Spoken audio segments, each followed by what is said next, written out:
është vetë droga, Edi Rama. Është vetë kartel të drogës. Nuk ka kryeministër tjetër në Europë që të ketë dhënë trafikantëve miliona e miliona metër katror troje publike.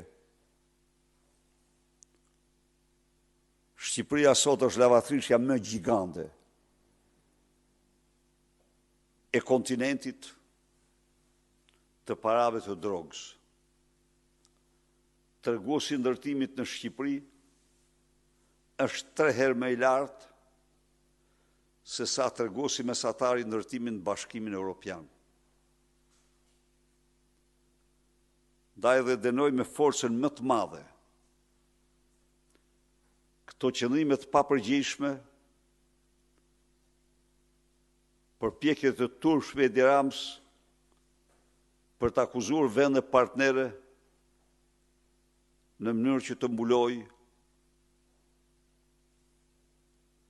mbuloj kriminet e tij, lidhjet e tij monstruoze me drogën dhe shtrimin e Shqipërisë në eksportues kryesor të krimeve, drogës dhe trafiqeve në kontinent.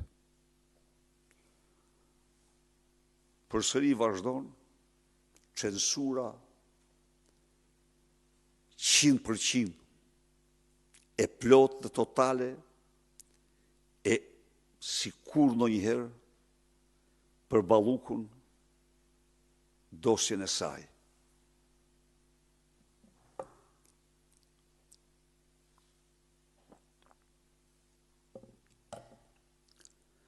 Ajo çka mund të informoj unë, të dhëna nga qytetarë digjital, me pohojnë se Balluku, Lubia, është në kërkim të blerjes së shtetësisë dhe pasaportave, jo në një, por në disa vende.